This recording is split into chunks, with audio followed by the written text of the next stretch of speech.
Ms. Holloway?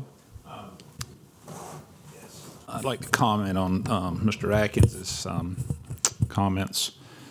The wife and I had an opportunity to take a road trip between the two council meetings, and one night we were going to do a little cookout with some barbecued chicken, and we made a trip to one of the local, well, I'll name it's Walmart. It's not locally, but we were out of state. There wasn't any chicken on the shelves. Chicken companies were advertising on TV, but there was no chicken on the shelf. So we made another trip to a Publix. There's no chicken on the shelves there either, completely bare. You know, putting more restrictions on farmers is, I don't even know the word to use, it's kind. I see Michelle sitting back there, and I remember something that your husband said one night at a meeting when I attended. He had it figured out just exactly how many families those chicken houses you own fed per year. I thought that was pretty impressive. So I appreciate the environmental community and what they do, but putting more things on the back of poultry farmers, any kind of farmer, grain farmers, you know, this grain, there's nowhere for that grain to go if we don't have chickens. So just want to make those comments very clear. Thank you. The council comments. Larry? Yeah, want to thank everyone that went to the podium and spoke today. There was only a few today, but thank you. I know it takes a lot of courage for some people to get up and go to the podium and speak what's on your mind. Mr. Atkins, you probably don't hear it enough, but I want to thank you for being a farmer. And I want to thank you for serving our country. A lot of us are on social media. Every single day we're looking at people taking pictures of the shelves in grocery stores, and there is no food in there, especially chicken. So I get what you're saying. But thank you. The council comments.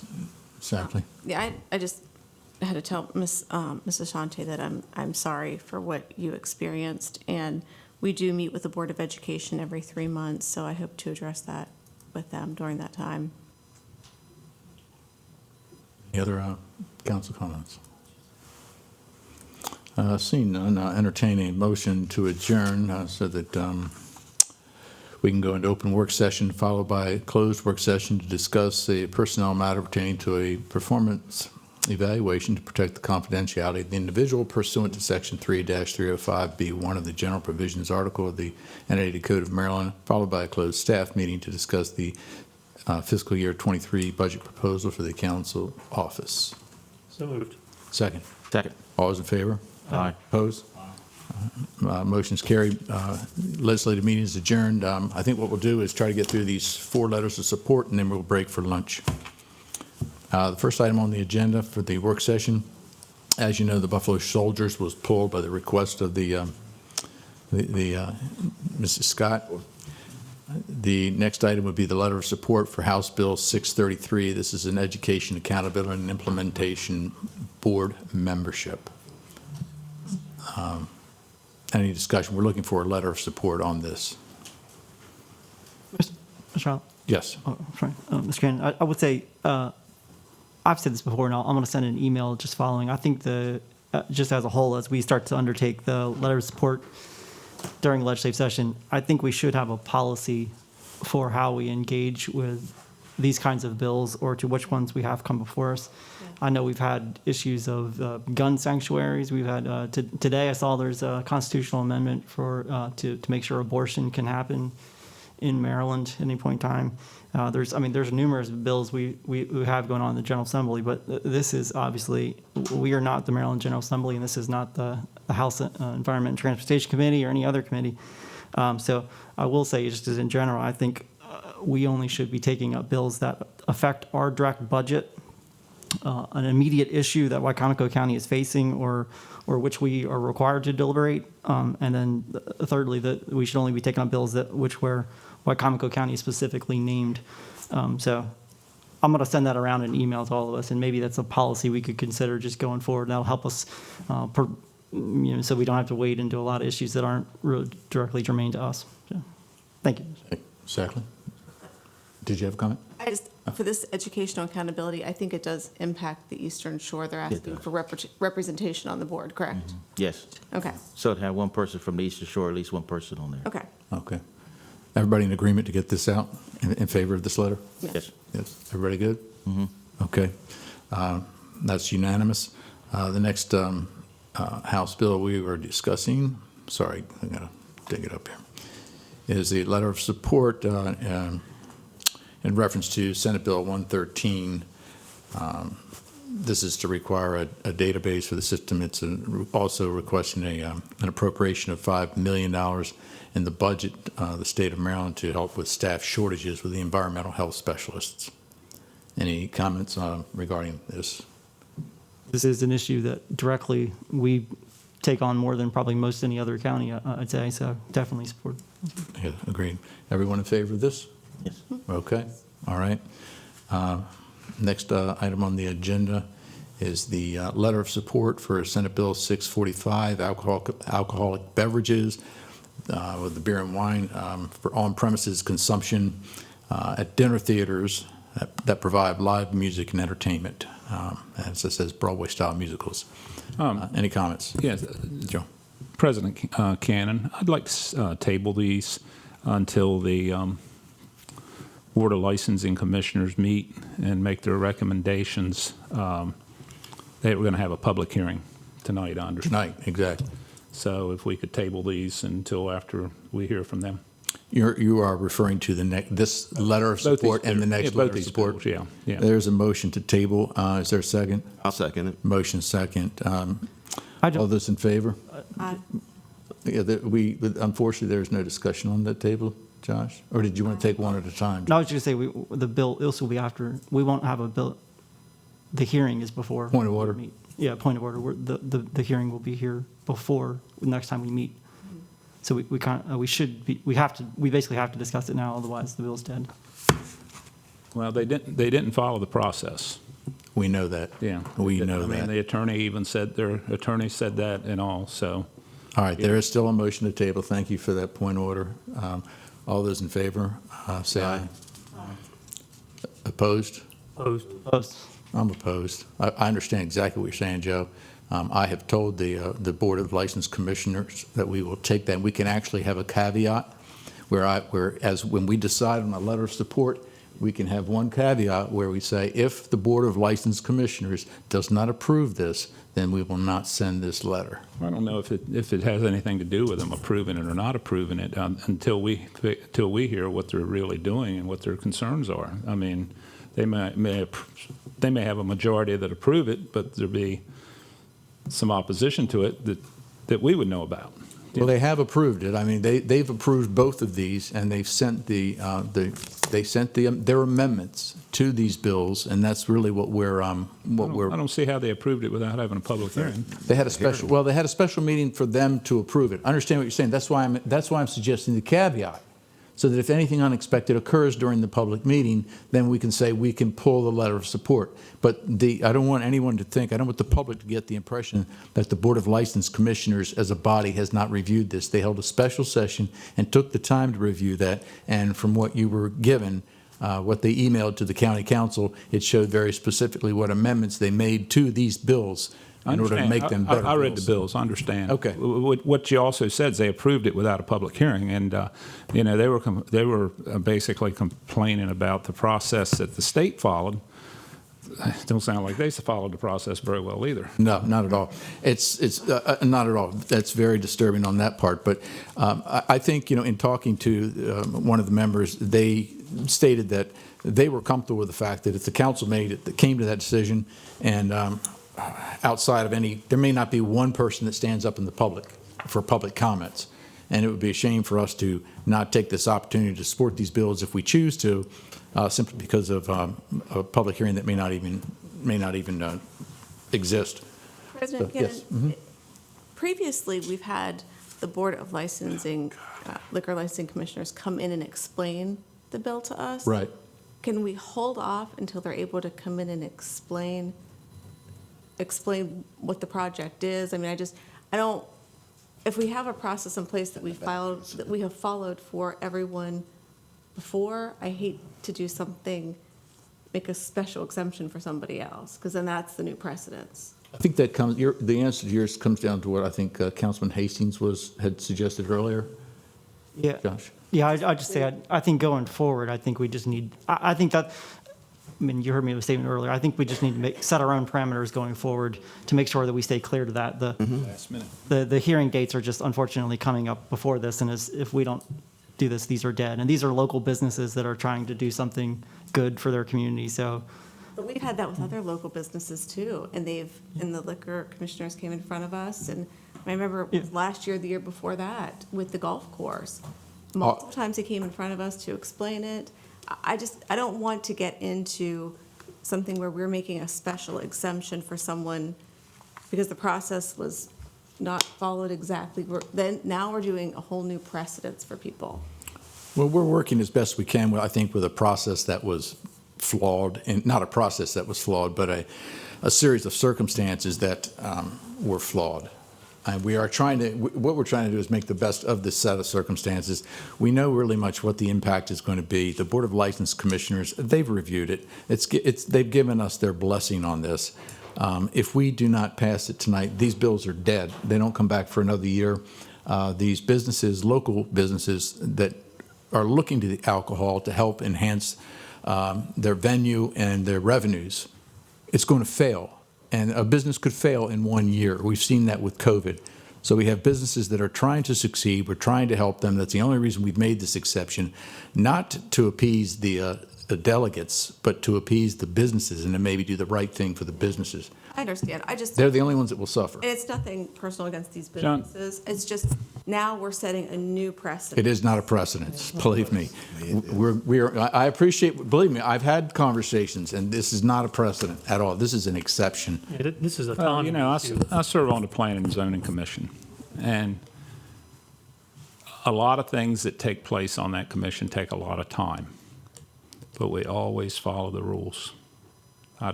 I've never, in the past year that I've been on there, when the chair of that committee has set up there, well, we're going to make an exception this time because it's a month away, or, the opportunity to submit these bills, they've had a year to do it. They've had plenty of time to do it. We could have got this, we should have got it, could have got it, whatever you want to call it, a year ago, or 6 months ago. It seems like we have this reoccurring problem, and I've heard it many a time, that we get these things and we got to get them done right now. So that's my issue. I don't have any issue with the bills probably. I think, whatever, but I just think that we need to follow a process. I agree with you 100%. I'm just, and the reason that we have, this is a very unusual set of circumstances. Keep in mind that the letter of support would only be with the understanding that if there's something develops with the Board of License Commissioners this evening, and I'm going to that meeting this evening, if anything unusual develops through the public hearing process and their votes, then we will not send these letters of support. This depends specifically on what the Board of License Commissioners agrees to, even after having already reviewed both of these bills. So that being said, we need to take a vote on the approval of, we'll do one letter at a time, I guess.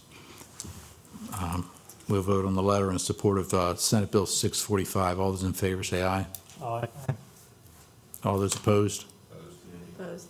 And the chair votes aye. So we have a 4-3 in favor, with the understanding that if this goes, if the Board of License Commissioners suggests to reject this letter of support, the council will reject this letter of support. Everybody understood? Right? Okay. The next letter of support is Senate Bill 646. I think we're having the same arguments. Any discussion? It's the same issue. Same issues. And believe me, Flawed. I agree with you 100%. Ditto. I agree with you 100%, and the message has been sent loud and clear to our Eastern Shore delegation. All those in favor of the letter in support of Senate Bill 646, with the understanding that it needs the blessing of the Board of License Commissioners at this evening's meeting, say aye. Aye. Opposed? Hey. The chair votes aye. So the letter in support of Senate Bill 646 passes 4. Rules are made to be broken, right?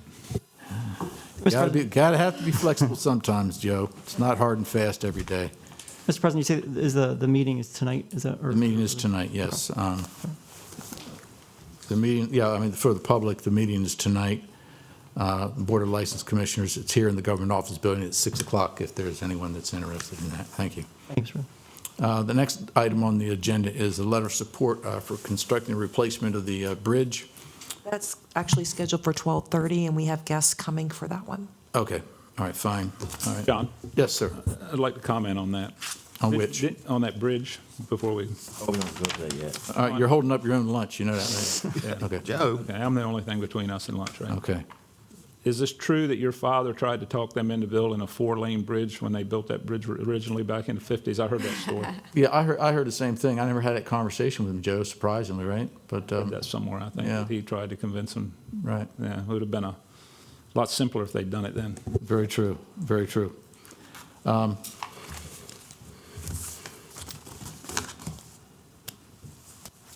That being said, it looks like we've gotten through everything, really. And so we will adjourn for lunch. We'll be back here in half an hour. We will call the meeting back to order for the Wicomico County Council Legislative Session 2022-03, February 15th, 2022. The next item that we have on the agenda for open work session, hang on a second because I don't have my glasses. Anyone want to help me? Letter of support for the construction. Would you, Mrs. Hurley, please, if you'd like to? Thank you. This is the letter of support for construction replacing the been a good day. Chesapeake Bay Bridge. We have Mr. William Pines with the Maryland Transportation Authority, Todd Moran, he's the Queen Anne's County Administrator, and Jim Moran, the Queen Anne's County Commissioner. And we do have some participants on Zoom.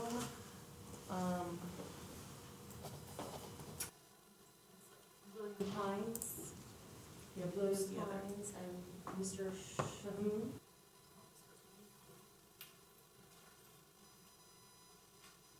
Yes, okay, thank you. If you gentlemen would come forward, thank you very much.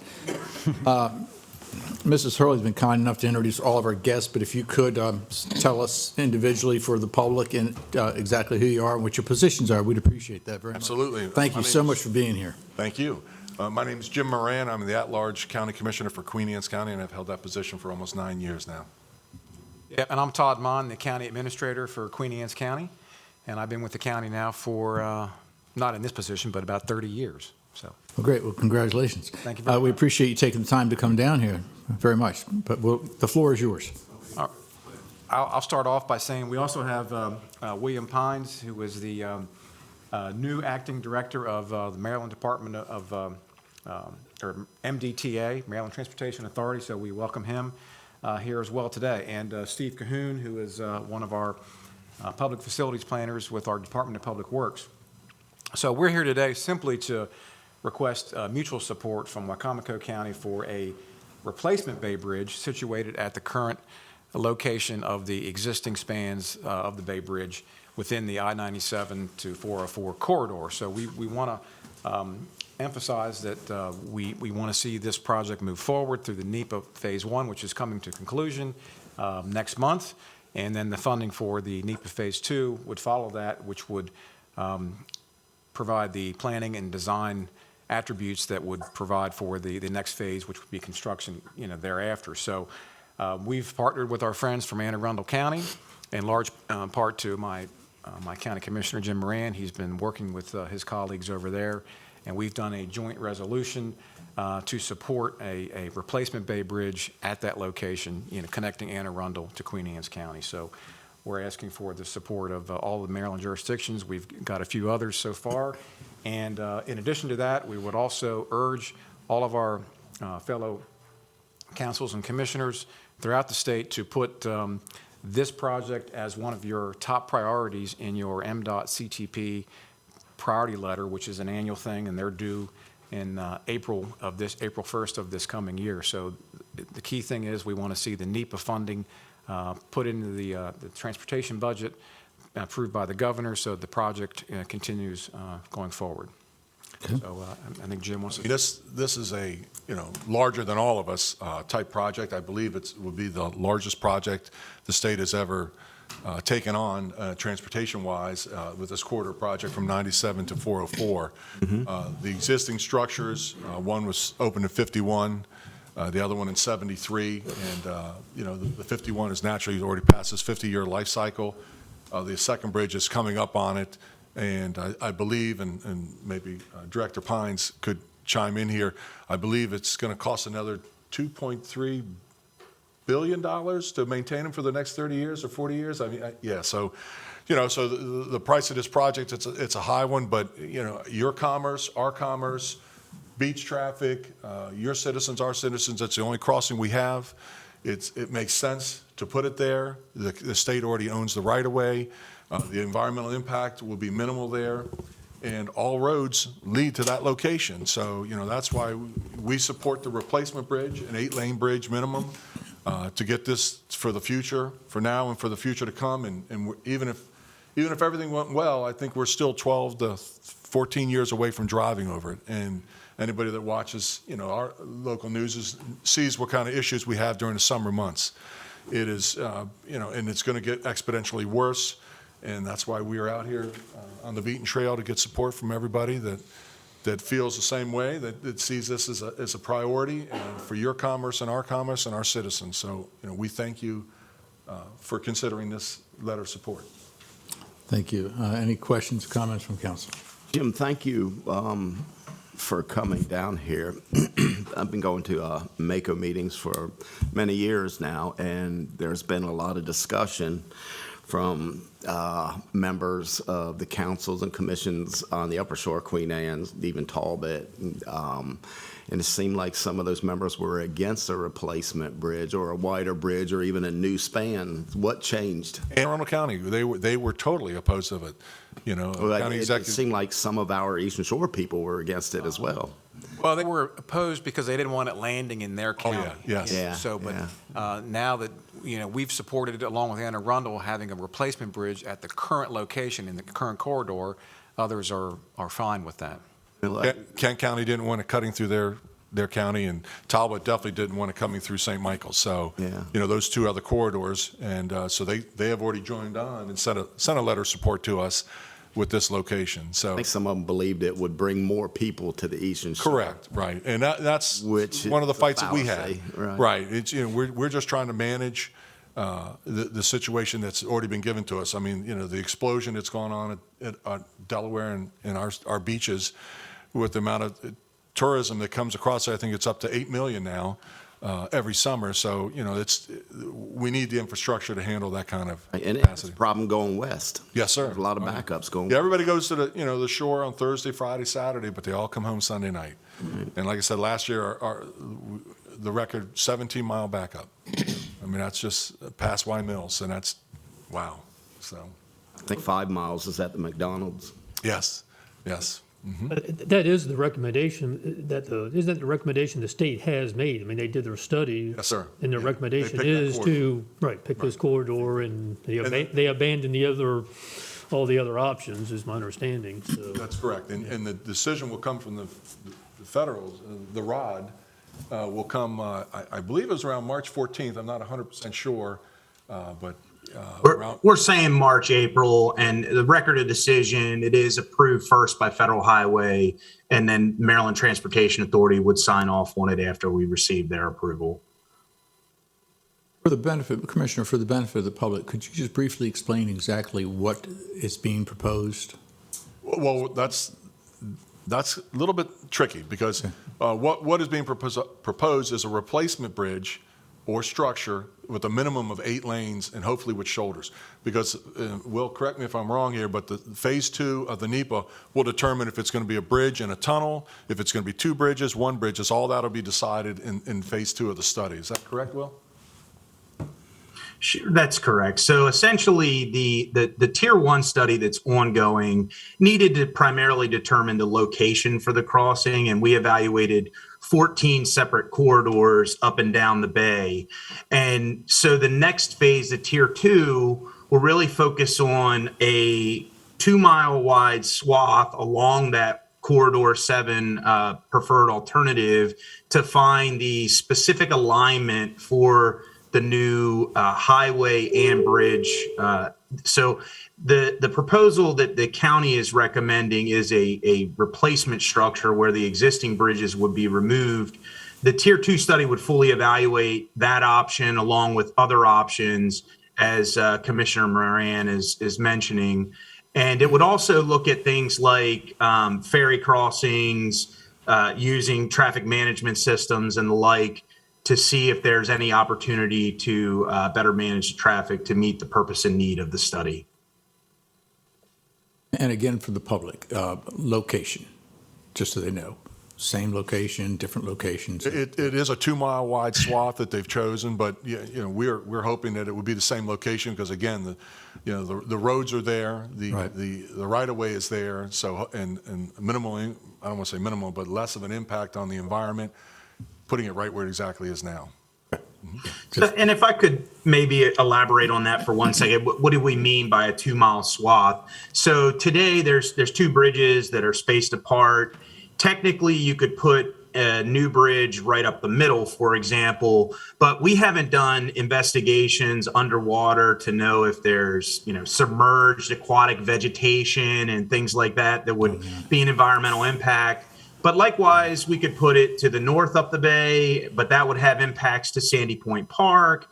And so each one of these impacts from different alignments would be fully evaluated to come up with the preferred alternative, the recommended alignment for the crossing. So we don't have the analysis done to say exactly where it's going to be within the quote unquote existing corridor. Okay. And any other questions from council members?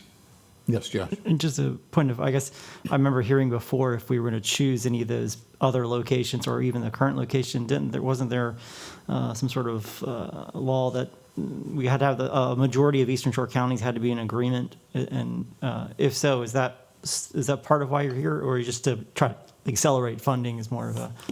All of the above. Okay. Yes, you're correct, yes. Cool, thank you. Any other questions? I'll just say this, I might be the only council person who's run across the bridge. I would always do the annual run every year. Miss Sandy, you might have run across there before, yeah, so. Yeah, we haven't missed one yet, so. Yeah. Yes. I almost got knocked off by a tractor trailer back in 1973. I hope you weren't running when that happened. No, I was in a vehicle and a tractor trailer run over, so. Not good. We are planning the next Bay Run on November 13th, I believe, That's what I of this understand. year. So Yep. you can all join us for that as well. Yeah. When is it? November 13th. Because I've never done it, and I really do. It's well worth the trip. Yeah. And if you only get halfway, what happens? Yeah. We'll come pick you up. You got some help? Okay. All right, well, anything else yes? I just have one question. Sure. I have no intention of doing the run, but I was wondering if you have your environmental impact study on this. Is it on your website? We don't do the study, the state does the Okay. study. So Director Pines might be able to answer that question. Okay. Yes, that's correct. If you go to baystudycrossing.com, or I'm sorry, baycrossingstudy.com, all of the environmental documentation is publicly available on the website. Thank you.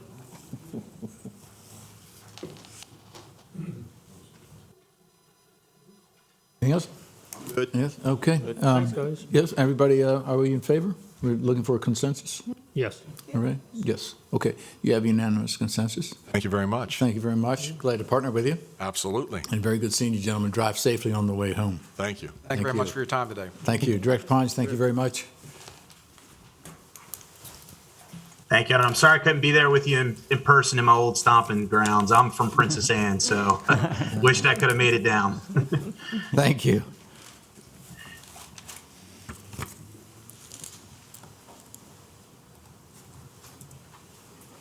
Next item we have on the agenda here, hang on a second, I'm sorry. Yes, Ms. Hurley, go ahead. So the next open work session is discussion on House Bill 596, Senate Bill 783. This is the constitutional amendment, environmental rights, and we have Ms. Holly Porter here, Executive Director of Delmarva Chicken Association. Good afternoon, Ms. Porter, how are you? Good afternoon. I'm doing well, thank you. Appreciate you taking the time to be here. No problem. I appreciate the opportunity. So Yes, as I think everyone has reviewed, House Bill 596 and Senate Bill 783, the constitutional amendment for environmental rights. And I think about 2 weeks ago, we gave a presentation, the Delmarva Chicken Association gave a presentation to the Eastern Shore delegation saying at that time that we had some concerns. We had not fully vetted it. Since then, our committee has met and we will be taking a position of opposition to this bill. Now, am I taking a position of opposition to every human deserving the best environment? Absolutely not. I'm a Maryland citizen. My children are Maryland citizens, and I certainly would hope that they are living in the best environment possible. And so I don't, to the point of the sponsors, and I think the intent of what folks are trying to do, I don't necessarily, and we as the industry don't necessarily disagree. I think the concerns that we have for this bill is more of how it will be implemented and the steps that may follow. And I think the second major concern that we have is that it has been very publicly pointed out, specifically in the Maryland Campaign for the Environmental Human Rights website, as well as a Maryland Matters article back in December, that the chicken industry is very much a target for this bill. And that is extremely concerning. And it's concerning mainly because we've heard many of the proponents say that there's no, the public doesn't have a say in our environment and the clean water and the clean air. And that is absolutely, I think, the furthest from the truth in the sense of, let's start with a farmer who decides that they want to build a chicken house. The very first thing they have to do is make sure that they're doing that in an area that is zoned for agriculture. That's where this council comes into play. The county determines where those areas are, where your zoning is, what's agricultural, what's residential, what's industrial, and so forth. That's part of your comprehensive planning process.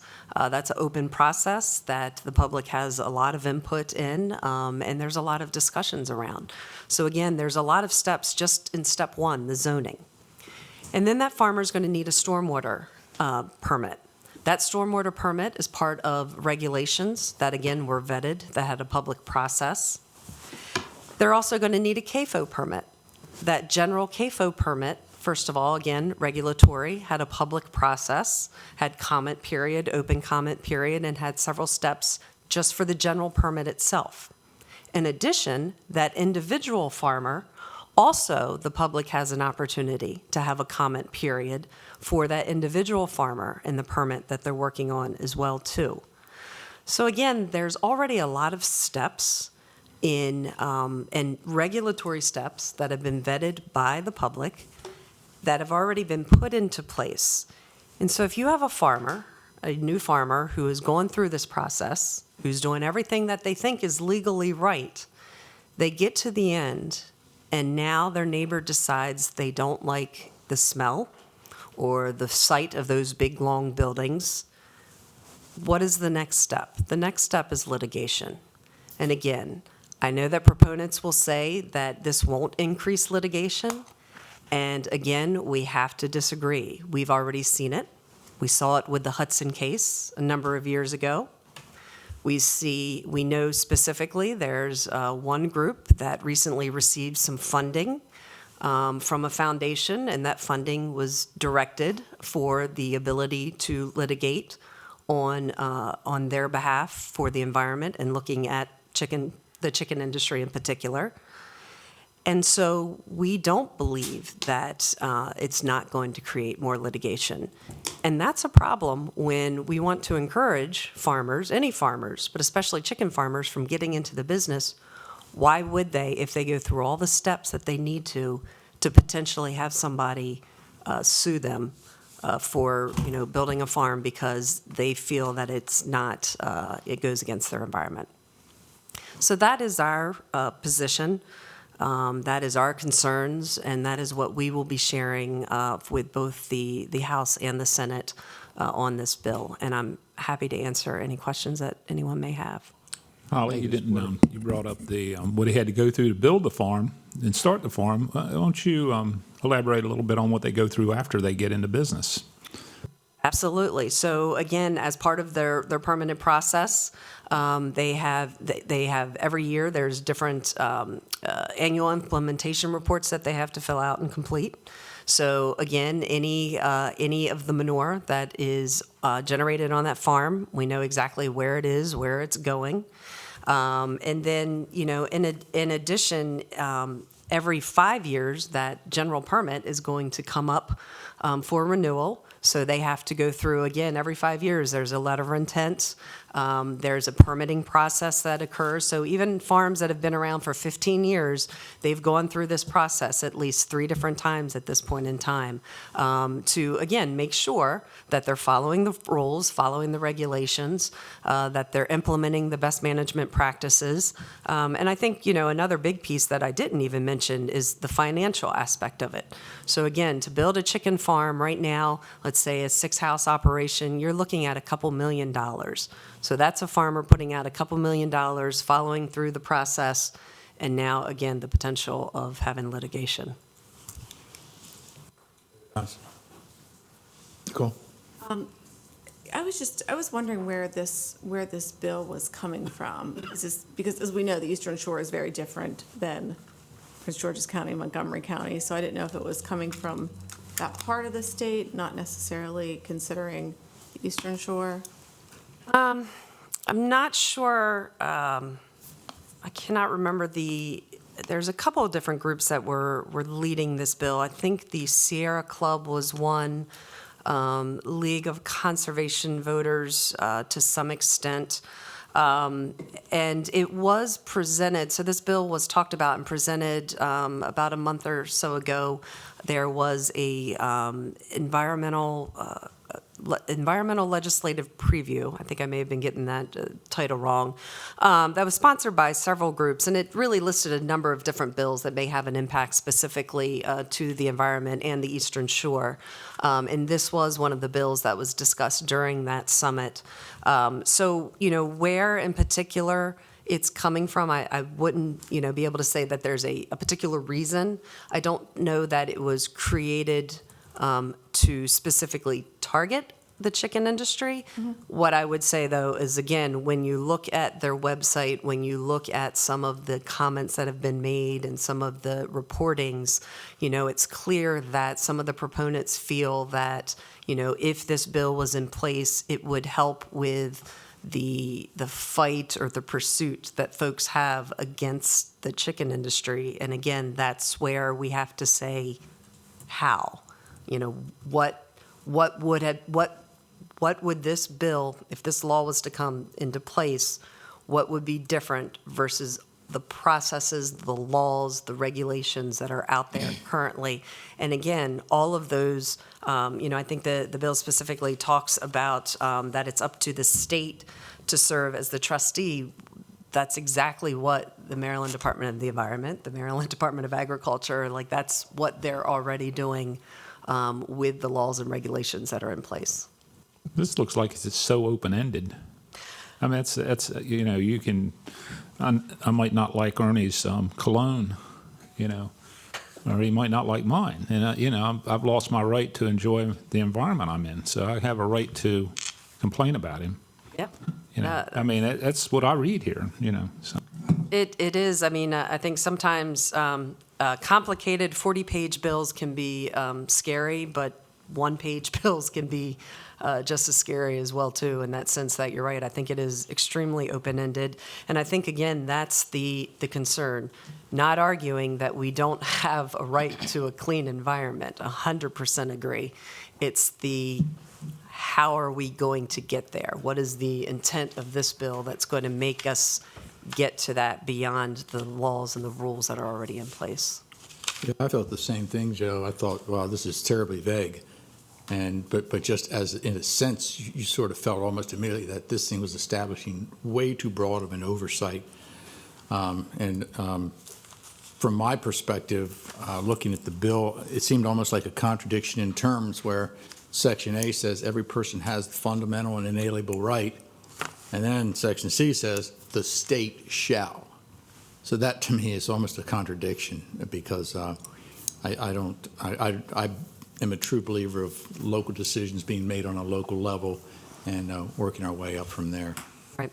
And again, I think that to the planning and zoning, I mean, we've argued that and have said that for years, is that should be at the local area. You know your area, you know your county best as to where, where agriculture should be and should not be. And it should not be on the state to determine that. Right. If I could say something, but what the President just raised, saying the state shall, of course, could take it away from the locality. But the beginning, when it says each individual has his right, Right. that, as I see it, is going to empower each individual to force the state to do what that individual thinks is necessary to protect the environment. So when the state approves something, the individual then have a right to appeal, saying the state shouldn't have approved that. They haven't protected us like they should have. I appreciate that perspective. Any other comments? Are we looking for a letter of opposition? Is that what we're looking for? Yeah, there is a letter of opposition. There is a draft letter of opposition that you all should have. But isn't our work session just as a discussion? Yeah, it was put on the council table this morning, so you should have a copy of it. This particular letter is addressed to the House, but because it's cross-filed, it would also go to the Senate. I think it was earlier. I'll give everyone a chance to just read it.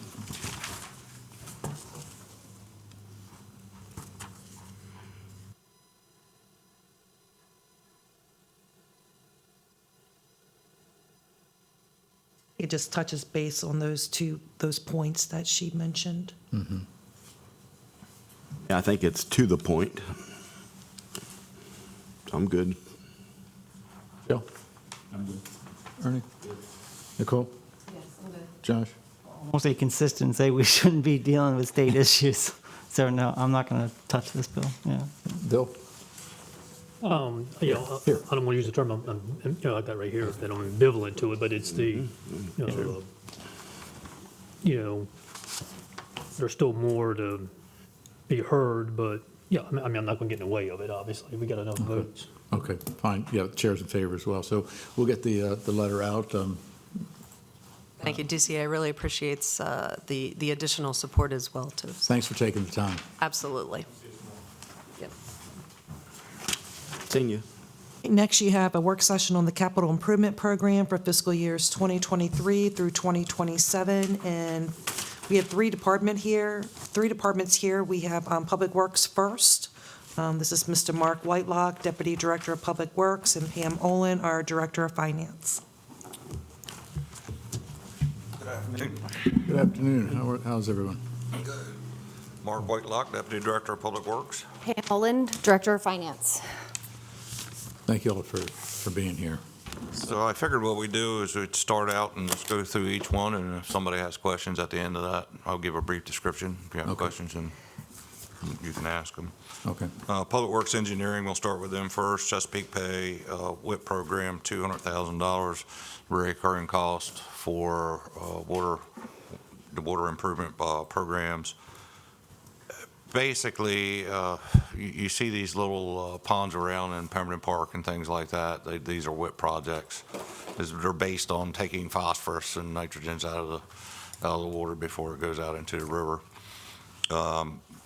What we have seen with that is most of the low-hanging fruit that we could have picked on those little ponds are done. Now we're moving into a different phase where we may be looking at large parcels that the county may own that we can plant some trees and other vegetation on to help carry on that work. Does anybody have any questions? Any questions? I think we're good. How long have we been without a Public Works Director? Well, this is a capital improvement Well, it would fall in line with it, approving a budget. I believe that Dallas has been going for, it'd be 2 years in March. Okay. I appreciate what you're saying, Larry. I'm just trying to, go ahead, I'm sorry, Mr. Whitelock. Yes. So next we have the Wicomico River Dredging Support, which is basically based on, we have some wetland delineations for our Sharks Point dredge site area now. If we needed to clean out a dredge site, this money would also go and support that effort. Whatever needs to be from year to year, because these things generally run in 2 to 3 year cycles, this funding supports that. So is that where you put the spoil when the dredging? Yeah. Okay. Yeah, so, sometimes, like, if we look at Sharks Point right now is full as far as its capacity to take additional dredge. So if the Army Corps wanted to come back into that right now, then we would have, I believe the last time we did that, I think I spent like $750,000 to clean out one of those cells so that they could come back and do that work. We're actually looking at expanding that site, and we have some wetland mitigation work to do in there. And that pretty much wraps up engineering. So we move on to roads. Riverside Drive and Hunting Park is and that's not for, well, it is for 23. It's a slip line project for a pipe off of Riverside Drive. It's something that has been on the CIP for a very long time, but it's just been kicked down the road. And from my understanding of the issues right now, I could probably move it back another year. Because it is presenting no problems for us at this particular time. Moving on, yeah. I've got some questions. So this is capital, right? This is capital. Okay. Paving of our roads. Yes. Our rural roads comes under operating. Operating capital. Okay. How about the pipes that go under the road? Because that has to be done before they pave, and that's more than a long-term, in other words, that lasts longer, I guess you could say. So, and I know one of the holdups of getting some of our roads paved is not having these pipes replaced. Correct.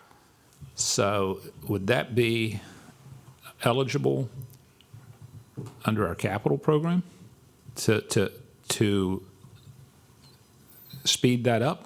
Because that does last longer, We've looked at it two different ways. So the normal, say, 12, 24-inch pipe that falls in a road bed before we go to pave, those come out of operating funds. We've got other pipes in the county that are huge drainage area pipes. We're starting to fall them into capital and looking at CIP money to replace them in time because we know they're coming. There's no doubt they're coming, and these are huge pipes. These are 10 and 12 foot pipes that are underneath the ground that we don't have the capability of changing. So we want to move those into CIP and start replacing them as we go, because we know some of them are getting bad now. Some of them have significant age on it. So you'll see those types of things start to appear in the CIP as large projects that have to be done. So what I'm saying, and one of the excuses I've heard in the past, a couple year ago, 3 year ago, our county roads aren't in very good shape. Okay, we've got a lot of problems. It'd be nice to be able to accelerate some of the paving projects and actually put more money into the into the operating budget for paving roads. But one of the holdups, and I think Wayne Strausberg said this, he says you got to be careful how much money you put in there because they won't be able to spend it. And the reason they won't be able to spend it is because they don't have enough employees to replace these small pipes that you have to do before you pave a road. So I was wondering, if those projects could be moved into capital or could be done some other way. I guess that's a good way to put it. May I? The small pipes are included in when we're doing the operating budget. There is a section for drainage. I understand that. And so we do put those smaller pipes in that budget because, again, they don't rise to the level of a capital project for an individual to be listed on this. But they are funded in the operating budget when we're funding the roads operating budget. I understand that. I know that. My point is is there any way we can accelerate getting these pipes in and putting them in the capital budget? Would that help to accelerate that? It's the same funding mechanism. It's whether or not, it is. It's all coming from general fund revenue, and it's whether or not we transfer it out into the capital project fund or leave it in the operating budget. It is still $1 in either place. The reason we don't put those in this is because they don't meet the definition of a capital project that we've been going by, which is about $100,000. And so one of those small pipes is more of an operating style cost, and we can up the number we put in the operating budget if that's what is desired. I think the question you're asking, Joe, is can we accelerate the pipe replacement to increase paving? I know one of the problems there is we don't have the employees, correct? That is one of the Yeah, problems. we don't have the employees. I mean, that's what I've been told. I mean, one could look at it either way. I mean, we put the pipes in. It's generally a function of county roads. That's something that we do internally, and we do that in anticipation of paving that's to follow. There could be some mix in the future if employee base stays about the same, where we start to mix pipe replacement with these companies that are paving, have pipe replacement in front of the paving by those same types of companies. And that would help us accelerate and keep up with the paving moving forward so that we can have more roads paved. Okay, well, we're off the subject of our capital budget, right? So anyway, Yeah. That's what It you're is, saying. that is what I'm trying, Yeah. again, we try to do named projects in this, and not, the pipe that runs under Street Y, that's 12 inches or 24 inches, that is not $100,000. But if you live there, it's just as important as a big one. I understand, but again, it is listed in the operating budget with funding. And thank you for clarifying that. So, Mark, I have a question for you. So under the capital, Barron Creek, yes. you knew I was going to ask you about this I one got it in every my year. book, yeah. So it says the prior year was $850,000 was allocated for it, Correct. but then we don't have anything allocated for it for the next 5 years. So we have $850,000 was the original allocation for that project. We've spent $300,000 on engineering, looking at that project. The project came back at a cost of $1.4 million. To say cost to benefit ratio, is that road a $1.4 million road for the number of cars that it carries? And that's really not a question for me, but a question for everybody sitting at this table. Now, there's alternatives to that would be to close that road and basically put a cul-de-sac at either dead end, put a plaque where the mill was. You're looking at somewhere, in-house costs would be about $86,000 to do that work. It's $86,000 to close the road versus $1.4 million to replace the road. I would just like to see something done Done. with that investment. Right. And we It's did we been a long purchase time. the house that was on or around that? Yes. So just something done with it. And if a road is not, that's not a viable option, Right. So to do something. part of the reason why it's listed is because we are still trying to do that evaluation. Typically, projects that have prior funding but no new funding don't go on this list. But this one and one in Rec and Parks, due to the nature of the projects, we wanted to make sure council still saw them, knowing that we weren't putting any new funding in at this moment. So we're looking at those other alternatives that are more cost-effective to the council, or to the county as a whole. And then I wanted to ask about the West Side Connector, because that's fallen off the CIP. Is that project just no longer? I have received no interest in pursuing the Phase 3 of that road. That's why it's not there. Okay. Okay. And I wanted to jump around real quick because I know this was one that President Cannon was interested in, was Kaywood Drive storm drain issues in there. Yeah, after engineering being done, we're looking at a $1.2 million project, and that development. And again, it's flooding that occurred during a period of heavy rain, and we haven't received another complaint about it since. Now, having said, Kaywood Drive was built in the 1970s. The whole subdivision was in there. In that same time region, we have 20 other developments in the county that were built in that same time frame and carry that same stormwater standard. If we move forward and we're looking at this, do we then commit ourselves to resolving any other issues that came within any of these other developments as they would appear? Mark, what was our right-of-way behind those houses? The right-of-way behind the houses, I'm not exactly sure right now, but I do know, like I say, this is $1.4 million or $1.2 million for this project.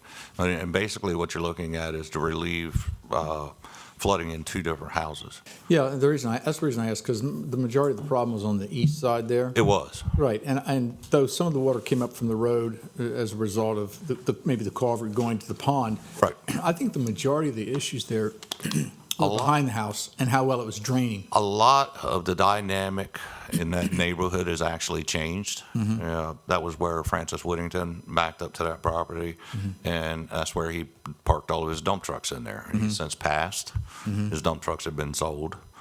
And so you don't get that impact to the ground there anymore, and maybe it just absorbs a little better. I don't know. I don't know if anything was done to remove the, I believe they had asphalt millings there that he parked his dump trucks on, basically making it impervious Yeah, surface. put a little tiny pipe under it, which didn't really help any. But No. I asked you about whether the county had any right of way, because there was a culvert pipe further down. It was small. It Yeah. was small. So I didn't know if you had the right of way all the way through, because it surely wouldn't be $1.2 million to improve the ditches behind the house. It's not the ditches. If it's our behind the house, responsibility. It's the carry out from that is what it was. It's a pipe that goes underneath the road and goes down an embankment. It's got to be piped completely to get the water where it needed to go, so it doesn't impact any other homes along the way.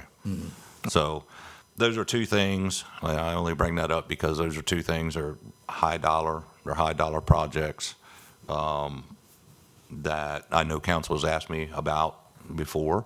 So we're putting it on hold for now since we haven't had any complaints? I wouldn't say necessarily that we put it on hold. I mean, I can speak for this, and that's not to say that one project is more important than another. I have other projects that I can do in the county right now for drainage that will impact a greater number of people for a less amount of money. That money could go a lot further in other places than it would right there, right now. And right now, we have that budgeted in '24, so it's not going to be a number that would be coming before council for fiscal '23. It is still on the list, but it is one that we continue to evaluate. So we'll keep it on the list? At this going to point stay in on time. the list. Okay, thank you. And I only bring it up because I think it's a point of a bigger discussion. That's why I brought it up. Before you leave the Kaywood, just real quick, because we still get the calls. I mean, I've had Right. people talk to me I about haven't it. received that. Yeah, and but wasn't there an abandoned road that a spur that was off of that was also causing an issue? Wasn't there a spur there that was, when that was abandoned, that also created issues? For some reason, that's came up somewhere. That doesn't ring a bell to me. Okay, I was just curious. I knew that's.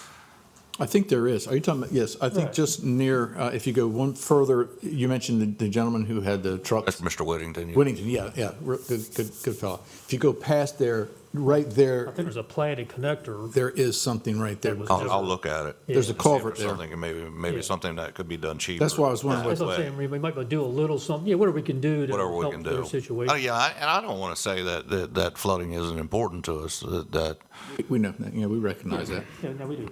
just trying to, get the most out of what I can. Yeah, but check into that, yeah, because I think that might be an issue that maybe may have a more Right. inexpensive resolution maybe. Because, and I say that, we do have flooding issues down on Athol Road now. And the problem with the Athol Road properties is that we drain into private ditches that go across private property that we cannot maintain. And, we've done a drainage study there, and we've come out that hopefully I have a solution to that. And I could certainly use the money for to go down there and dig a much bigger ditch that carries everything down to Barron Creek and alleviate multiple homes. And, you have your hands full, we recognize that. Part of the study that Dallas Baker did before he left, I think was very comprehensive, and we recognized from that alone that there are those issues. I know we were in the Tyascan area Saturday, and they were really up in arms about wanting to try to resolve Some drainage. resolve those issues on drainage. And a lot of what we've gotten in that area is where county drainage runs into state drainage. Very true. And, True. and things that we, there are things that are out of our control that we can request that the state go down and do something. That doesn't mean the state's going to do it. So it's a battle. I happen to have a very good counterpart over at State Roads now that I work very well with. Oh, good. So hopefully we can get some of those things done. Yeah, it was a real big issue down there. Yeah, they were not happy. Yeah, I can empathize with that. If I may, it's not technically on the list, but it does fall under Public Works, and it's the landfill. One item on this, we would like, when this plan gets adopted, we're requesting a amendment to this plan, because we have just bid out the construction of the new cells at the landfill. And originally, the plan was that we were going to fund that over 2 years. And we bonded for a portion of it in this fiscal year, and we were taking the other portion from this fiscal year out of their fund balance. That funding is $7 million. The contract came in at $7,011,000 to do 2 cells versus 1. So the $6.5 million that's listed in this plan, we do not need in next fiscal year. We are going to be coming to council in March, and the question becomes is whether or not council can count this as their work session. We need a budget amendment for fiscal 22. It would be all fund balance out of the enterprise fund for $1,150,000 to give them contingency on that project and Construction admin. construction administration from a company that would do inspections and that kind of stuff. And so we would be able to reduce next year's borrowing, and we would be taking all of the funding out of fiscal 22's the fund balance. And so we're asking council that when this gets adopted, it would be adopted with that $6.5 million off of this list. And we do a budget amendment in March. That certainly makes economic sense. It's a good thing for the county. Well, we present it that way because we know you can strike now. You can strike things out of the CIP, so it would just be much easier just to strike it now. Instead of adopting it, and then when we come back for the budget and it not be in there, you'd be like, well, what's going on? Well, it's not in there because we don't need it. We need a budget amendment for this fiscal year to be able to start the contract. And we then won't need anything in fiscal 23. I guess Mrs. Hurley or Andy, Mr. Mitchell, the dynamics of that, it's been presented to us, the public's seen it. Yeah, so, as Pam is aware, that requires a public hearing to amend this year's CIP. Right. So what she's asking is typically we have a work session before we have that public hearing. Mm-hmm. She's asking for that work session to be considered today, discussion, that work session, and then we can move forward with the public hearing, perhaps at the next meeting, even though she's not going to be here. I'm sure she's got. Yeah, Mr. Whitlock is perfectly capable of coming to you for that budget amendment on March 1st. And then council would have to make an amendment to the CIP being presented to you to remove that funding. To take the 6.5 out of 2023. Correct. Yes, and the 6.5 is split. I can get council, if that's what they want, amended sheets that would show the new numbers as they roll up. That would be excellent. I think we're willing to cooperate. You make a good argument. If you could just get that to us, so we'd have a great idea, a better idea of it. So this needs to be advertised? Well, the budget amendment portion of it would need to be advertised, and that one only requires a week notice. Yeah, just one time. One time, so it would be able to be on the March 1st agenda for a budget amendment for the landfill and the capital improvement plan. Okay. Everybody okay with it? All right, we're good. Any other questions for Public Works? I had a couple questions. Go ahead, Mark. So real quick, I'll just run down these. Culver Mill Pond Dam is basically, in a sense, it's sort of like Morris Mill, so we don't have to put it in a whole dam. It's to take off the vegetation on the downstream side and rock it so that that vegetation doesn't come back. Is that where we just rebuilt it? Morris Mill's on one side, yeah. Culver Mill, yeah, it's around the corner, but it has got heavy vegetation and trees growing out of the downstream side, and the state doesn't like that sort of thing. So that is what that is for. The MS4 projects, does anybody have any questions about MS4 projects? And Three Bridges Road, what you see in Three Bridges Road That's is not on the list any it's longer. not on the list. Well, it'll be on the list, it's coming up. It got removed, It remember? got removed, you took my stuff away? All right, never mind. So, also, I just wanted to say that the reason that the landfill sales came in as low, and I only say this because I've been asked about this before, is that big pile of dirt that's down on the corner of Brick Kiln and Naylor Mill. That's the dirt that we brought in from Conley Mill, and we put that aside in anticipation of this construction, so all the structural fill is already on site for the contractor, and we don't have to haul it in. And that was a fairly significant savings. The only question I have, Mark, in the borrow pit fencing, Yes. it looks like that's doubled. It should finish it. For 2023, it looks like it's doubled from what we had in the CIP last year. Yes, it should finish it. We didn't have enough. We didn't get halfway around the borrow pit for some of the areas that we truly wanted to fence off. That are the biggest problems for us now, of people filtering in to the trailer park. And I know Ernie knows people park over by the church, and they walk back through the woods, and they, So they're what you thought was going to be a $150,000 job last year? No, we knew it was going to be a phase. We I'm just wanted, wondering, well, because it being a 5-year program, I would have thought that you would have said, okay, 150 from last year, 150 for this year. I thought we had put both in it. I apologize if we didn't. I could be wrong, but that's the notes that I made. It looked to Okay, me. I thought we had put 2 years in, knowing that we couldn't do both, but again, we could have missed that in last year's number. plus, when we were planning that, John, there were certain areas in there that we really wanted to get fenced in, and that wouldn't have met that number. So we did that, so thank you. Okay, and then the Nplf expansion, looks like those costs increased quite a bit more. Yes, so the landfill expansion is a 5-year expansion time.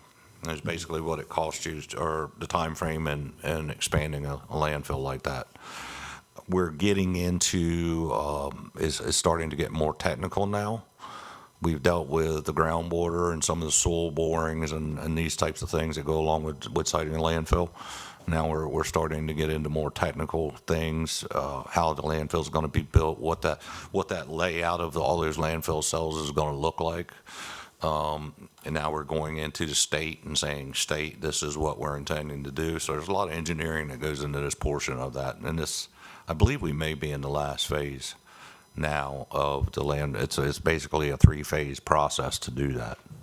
Okay. And what we then have it as is, then you'll notice in the out years of landfill construction, we've actually then moved up the construction into that construction line for additional cells that we would be able to build based on this information down below.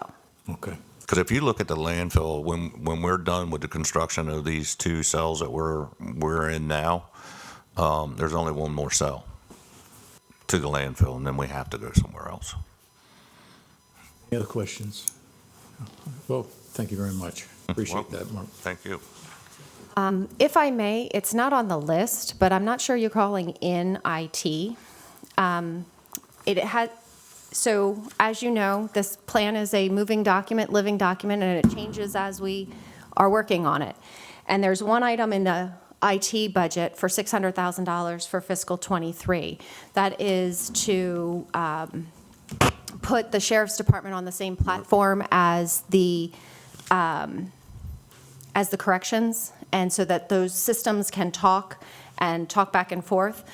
We have been able to get a further estimate from the vendor that we want to go with, and the price would go down in half. So again, like the landfill, I'm asking that when you adopt this with a $300,000 number, not a $600,000 number. Who has a problem with that? Anybody? Yeah. So I will, when we send you the adjusted sheets, both of those will be adjusted so that council can approve the adjusted sheets. Again, they're both reductions, and it's a good thing. That's good. Great. Thank you. Thank you, Pam. I have offered to the department heads to be available, so if you don't mind, I'll just be quiet and sit here. Thank you. Good afternoon. Good afternoon. Good to see everyone. If you could, of course, you know the drill. Yes. Thank you. Thank you, Mr. President and members of the council. Steve Miller, I'm the Director of Recreation, Parks, and Tourism. Chuck Russo, Deputy Director, Recreation, Parks, and Tourism. Katie Rouse, Deputy Director for Recreation, Parks, and Tourism. I will start off with a quick summary of our CIP plan for fiscal year 23 through 27. For our department, we have 32 total projects listed on our plan. This includes our 3 divisions as well as Arthur W. Purdue Stadium. Of those 32, we have 15 projects that are currently scheduled to be included for fiscal year 23. The total estimated amount for all of the fiscal year 23 projects is just over $10.5 million. Of that $10.5 million, we'd be requesting $261,500 from County Pago, which is 2.5% of the total. And with that, we'll take any questions on any of the projects. Any questions from anyone? So I guess the biggest chunk of that's the exterior renovations to the Civic Center. That looks like that's the biggest. Yeah, that's pending a grant that we've applied for. So if we didn't receive the grant, then that wouldn't happen to that level. Cool. West Metro. Yes. That's the second one, like I suggested with the, it's on here. Okay. It's listed here. Yeah. They had the funding, and I will let Steve answer where they are, but I wanted you to know that it's on the list so that it's still showing, but there's no additional funding at this moment, and Steve can answer that part. Yeah. Okay. And I would have been disappointed if you didn't. So as Pam mentioned, we have current year funding for the master plan. We did an RFP in the fall. We just awarded that contract. Okay. So we have a kickoff meeting next week with the master planner. They're out of Dover. So that process is underway. Like we talked about when we got the funding approved back in the fall, it's going to be an 8 to 10 month process. So we anticipate next fall having a plan, which would also include budget estimates. So the reason you don't see funding in here is because we don't know what it's going to be. But by next year's CIP, we'll have a much better idea. So. And I appreciate you working with the citizens on Cove Beach. Yes. Too. I think that's, Great. everyone seems to be very happy with that. Good. Thank you. Very good. Steve, knowing you as I do, I think it's probably an easy question for you. On the Purdue the major league baseball renovations that are required, I'm anticipating that you're going to figure out a way to get the state to pay for it anyway, right? That's our intention, yes, sir. Yeah. Okay. Maybe you already have. I don't know. Usually. Well, so there was an article in the Baltimore Sun about a week ago. The governor's proposed through the Maryland Stadium Authority a large pot of funding that could help do these requirements for all the minor league stadiums in Maryland. So we would be a part of that. So our intention is one way or another to look to the state to fund this in full. What exactly is it that it takes $2 million worth of upgrades that Major League Baseball needs to have? So there's a long list of things. So if you recall, about a year ago, Major League Baseball renegotiated their deal with minor league baseball and kind of restructured. And in that process, about 40 teams across the country were eliminated. We were fortunate to be able to keep our affiliation with the Orioles. But as part of that new agreement, they put certain stipulations on franchise owners to meet certain standards. So in most cases, they're player safety, player comfort standards.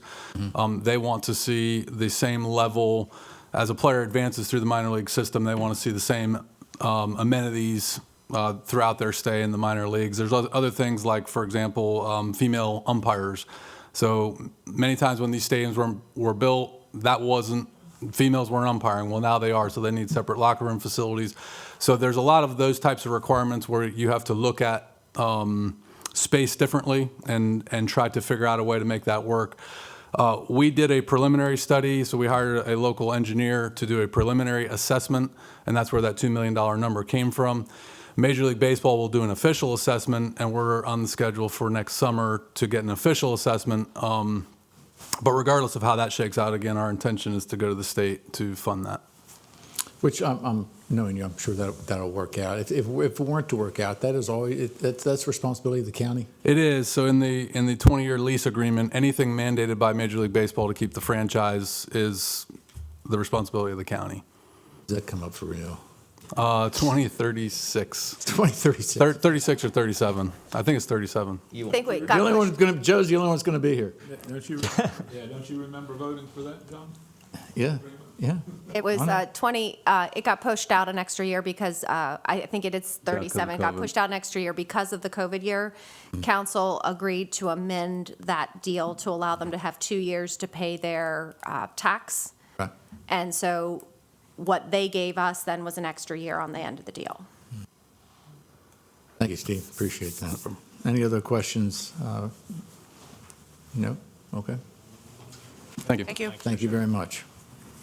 Okay.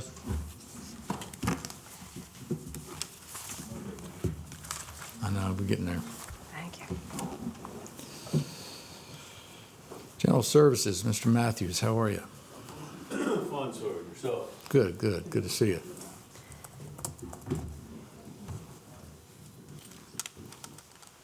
Good afternoon. Afternoon. Pete Matthews, General Services Supervisor.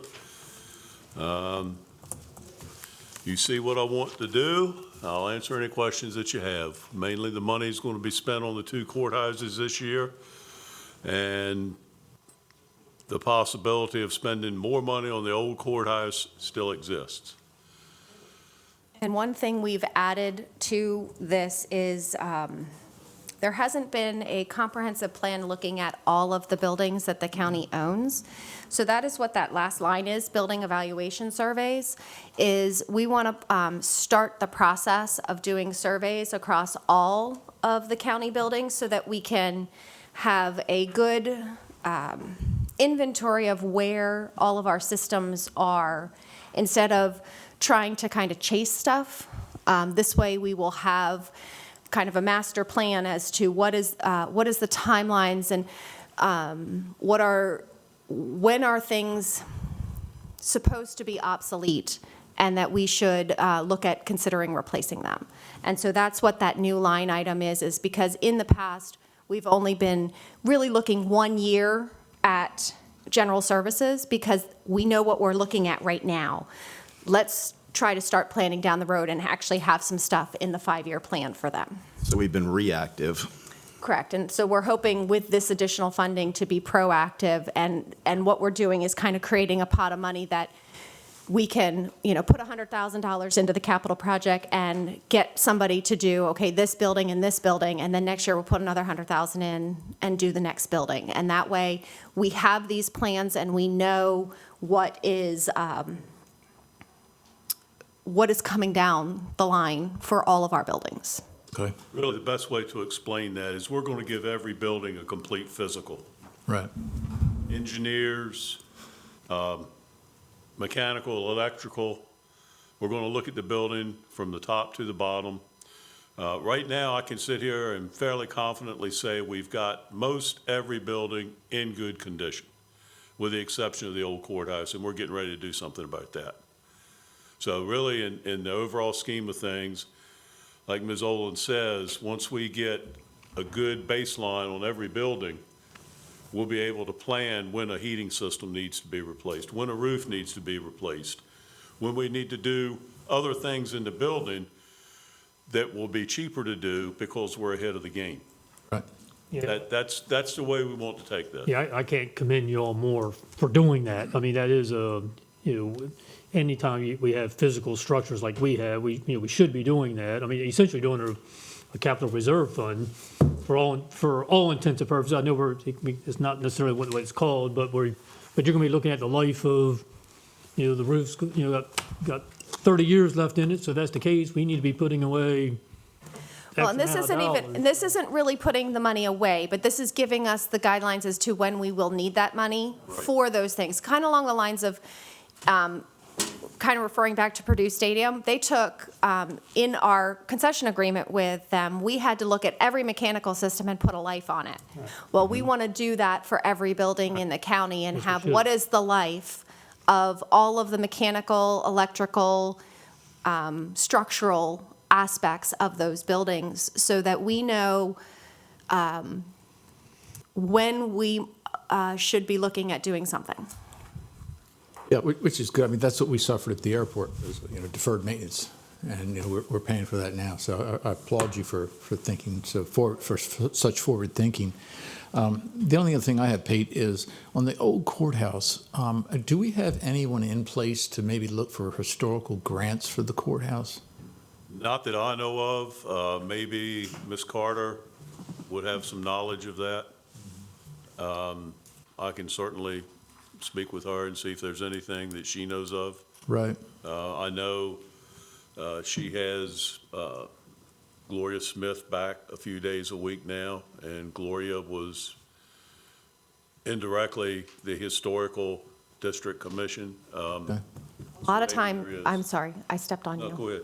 A lot of times, unfortunately, those grants are for kind of facade looks, making sure that you're meeting the look of the historical and not really kind of the, Nuts and bolts. yes, the, the electrical and that kind of stuff, to keep the building actually functioning as a building. There's $600,000 proposed here that are exterior repairs. Right, exactly. So, Yeah, if and we to can get maintain the some of same windows, et cetera. Exactly. Yeah. Okay, that's the only question I had. Anyone else? No? Any other comments? Okay. May I ask if you guys have any other comments on areas that, again, since I am not here on the 1st, if there are any other ones that I can try to answer for you before the 15th adoption date? Anyone? I think we've all had a chance to review it and work with Ms. Hurley and trying to see, the ones that wanted to come to the table, and we appreciate it. If anything comes up, we'll try to get something to you through email as soon as possible. Okay. But thanks for asking. And I then look forward to having this on the agenda for the 15th for adoption with those 2 adjustments in reduction. Great, thank you very much. Thank you. You guys have a good afternoon. You too, thank you.